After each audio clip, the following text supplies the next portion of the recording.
Hi guys, ayan, shoutout lang no sa akong mga ginabash na gingnan ako, walay plano sa kinabuhi, tamad, sige rag scatter. Karon na jud ko ka gets guys na kani day mga ga-scatter no galante gyud ini kayo sila guys, mas daghan pa ni sila kwarta kaysa sa amoa. Nice. Sheesh. Magkaon akong kalayo guys, sige hardworking pero wag gyapon tay kwarta bilin no. Sukad nag-scatter ko guys, shucks.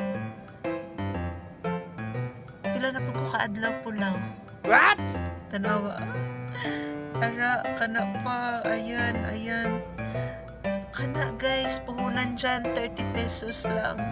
Samantala, nagnegosyo ko, my gosh, puhunan utang.